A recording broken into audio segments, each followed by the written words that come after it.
Okay, just for a second, think about this. Why did you pick out that specific brand of coffee this morning? Or, I don't know, the shirt you're wearing right now. How about the phone in your hand? You probably think you have a simple answer, but the real reason your brain made those calls is way more interesting than you think. See, the real answer is tucked away in what marketers call a black box.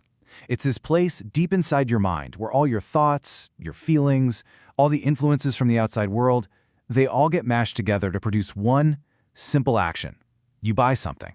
And figuring out what goes on inside that box, well, that's the million-dollar question. So how about we pry open that black box together? This is your brain on shopping. We're going to take a look at the hidden forces that are guiding every single purchase you make, from the tiny little things to the really big, life-changing ones. All right, to get started, let's look at the classic way marketers try to understand you. It's called the stimulus response model, and honestly, it's the simplest way to get a picture of this whole process. So here's the model. You see on the one side, you've got the stimuli. This is stuff like ads, prices, but also bigger things like what's trending in culture or new tech. All of that is the input. On the other side, that's the response. What product do you choose, what brand, even how much you're willing to pay. But the real action is that box in the middle, the buyer's black box. That's you. That's where all those inputs get chewed up and processed. Pretty much everything a marketer does is just an attempt to whisper some suggestions into that box, because what happens in there, it isn't random. It's actually a pretty predictable process, even if it is complex. So, what is going on in there? Well, you can kind of think of it like two big forces are constantly battling it out in your mind. First, you've got your personal factors. That's your unique personality, your memories, how you see yourself. But then you've got these interpersonal factors. That's the massive pull of your culture, your family, your friends. Every single decision you make is basically a negotiation between these two sides. And this diagram here, this puts it all together into a roadmap.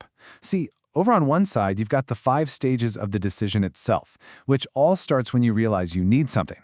And pushing and pulling on every single one of those stages are the forces we just talked about, your internal personal stuff and the external interpersonal stuff like your family and culture.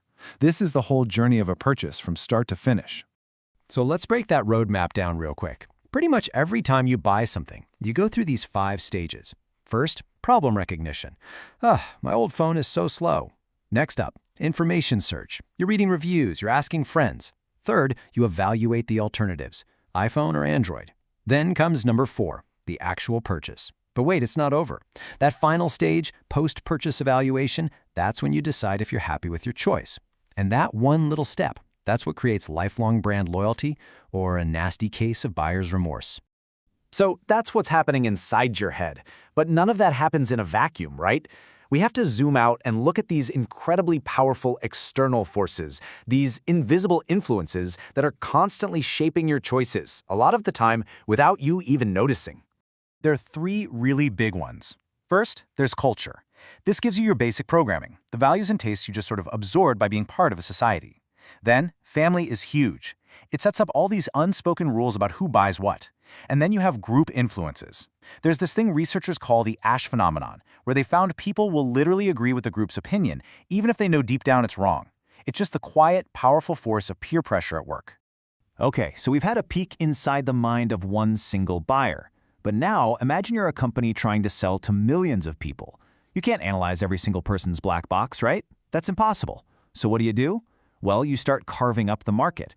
This right here is one of the absolute core strategies in all of marketing. It's called market segmentation.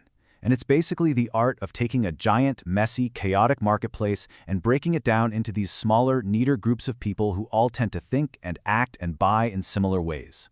Probably the easiest way to get your head around it is this. It's just like creating playlists for a massive music library. I mean, instead of trying to find one song that everybody on earth is going to love, which good luck with that, you create a chill coffeehouse playlist, a workout hits playlist, a 90s rock playlist. Each one is for a different group with different tastes. And why bother with all this work? Simple, because it's just so much more efficient. It lets companies stop throwing stuff at the wall to see what sticks and start making really smart decisions.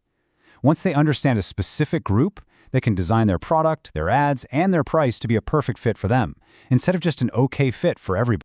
So once you've made your playlists, your segments, the very next step is deciding which one you're actually going to play for.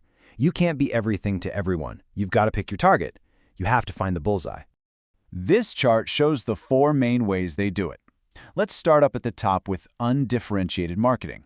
This is one message for the entire market. Think Henry Ford and the Model T. You can have it in any color as long as it's black. Now jump all the way to the bottom. That's micro-marketing, where offers are tailored to one specific person.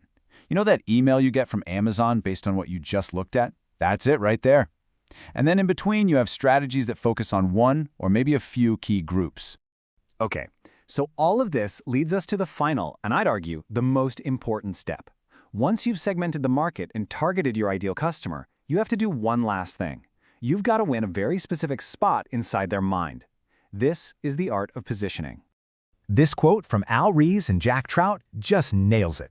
Positioning isn't about what's in the product, it's about perception. When you think safety, what brand comes to mind? For a lot of people, it's Volvo. When you think luxury, maybe it's Rolex. See, those companies don't just sell cars or watches, they own an idea inside your head. So how do they find that little piece of real estate in your brain?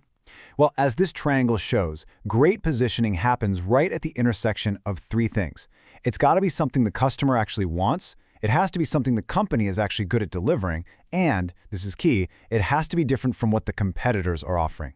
That little sweet spot right in the middle, that's where a powerful brand is born. And for a brand to really, truly own that spot, it has to be able to answer these 4 questions for you. Number 1, who am I? Think a Japanese car maker known for being reliable. 2, what am I? A fuel-efficient car. 3, for whom am I? For a family that cares about value. And the big one, 4, why me? Because we offer the best quality for the price. When a brand nails the answers to all 4 of those, its position in your mind becomes crystal clear. So there you have it. We went on a whole journey here, from a single, simple decision about a cup of coffee, all the way to the complex machine of segmentation, targeting, and positioning that drives entire global companies. And it all starts and ends inside that little black box in your mind. Which really just leaves us with one last thought. The next time you find yourself reaching for something on a shelf, just pause for a second and ask yourself, did I really, truly choose this on my own? Or did some clever marketer, maybe years ago, decide to build a little home for their brand inside my head, just waiting for this exact moment?